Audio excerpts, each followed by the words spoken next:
That's really good apple juice right from here. Anyhow, hi everyone.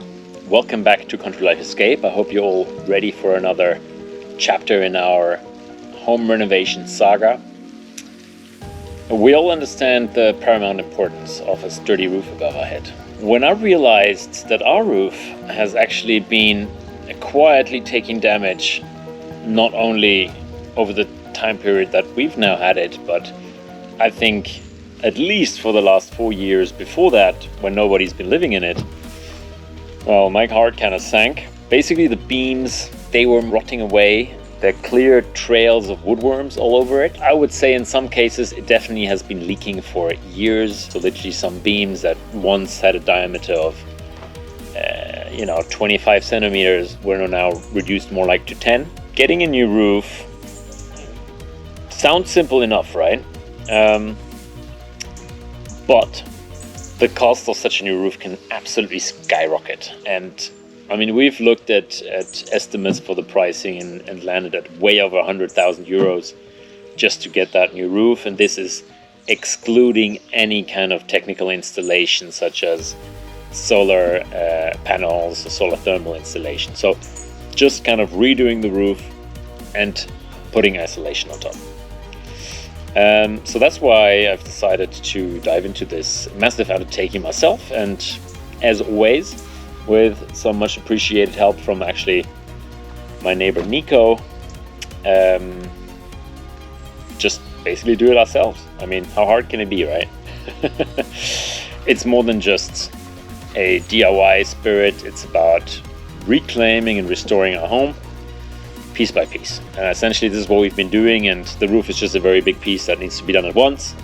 The season is important, and obviously it has to be done fast. You can't do it bit by bit, because as right now it's actually raining, and you don't want to have this once you basically caught pants down without a roof and the storm comes around. Not a good place to be. We've actually strategized to segment the entire roof into 4 main sections, and not to be renovating one entire side, for instance, or even the entire roof at once. This has various disadvantages, I'll be honest. So if you do have the choice to do it all in one go, do it. However, as I mentioned before, it's risky, and yeah, it's not always the best option. This ensures that we move systematically from section to section and always finish it completely before kind of moving to the next one, so there's no danger there anymore.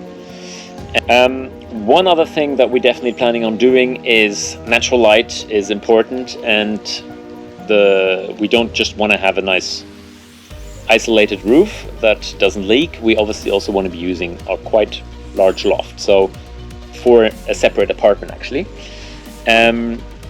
We definitely want to be increased the window size of currently 100 times 60 centimeters, so only 60 high.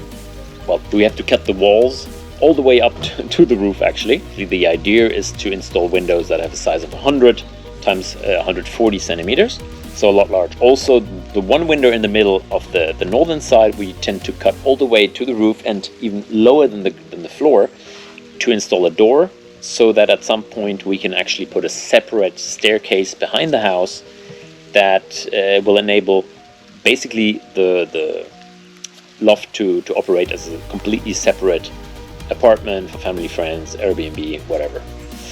Sup guys, as you can see, we already kicked off the serious work. Since the weather is a bit changing, we decided to change the windows. As a matter of fact, cut open the wall before changing the roof, and we've already done this on one side, as we can see in our face. Here's my buddy Nico. He's the pro builder.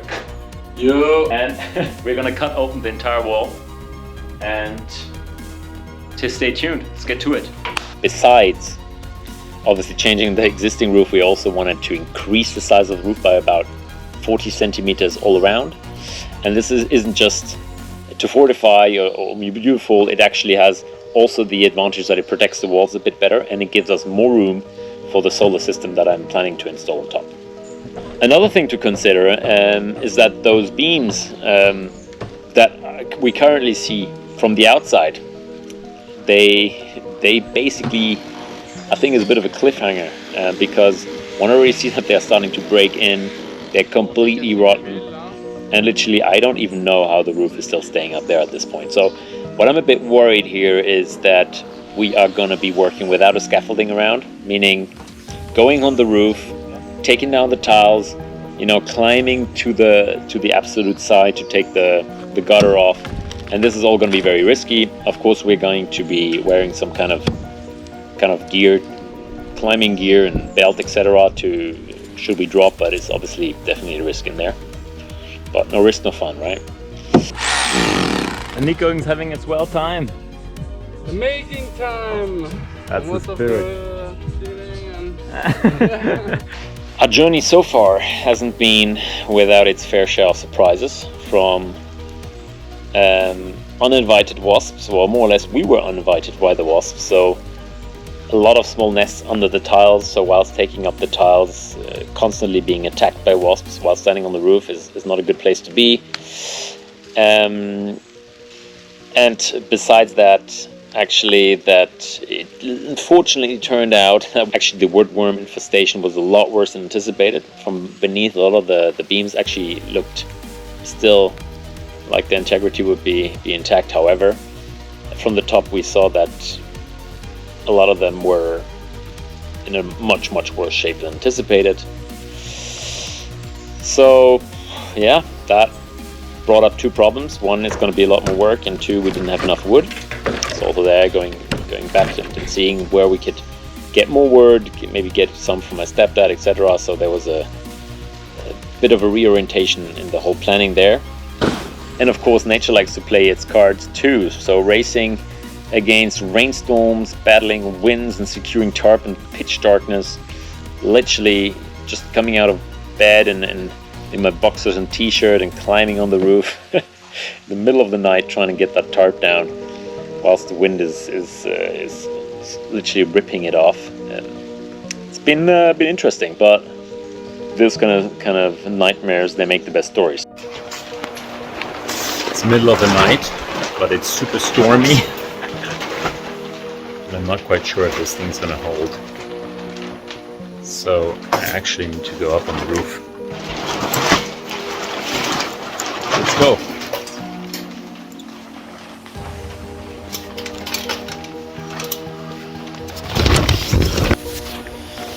Here we are. It's quite windy. I have to see a little bit where it grabs it, basically. Definitely taking it down. I kind of figured that the wind would come only from the west, but that's not the case. Having some east wind today. Basically means that my nice construction here isn't all that helpful. Man, this is crazy, because essentially underneath this thing there are no tiles, which means I will have to climb on there, not exactly knowing what I'm standing on. And it's 1 AM, but we got some nice stars.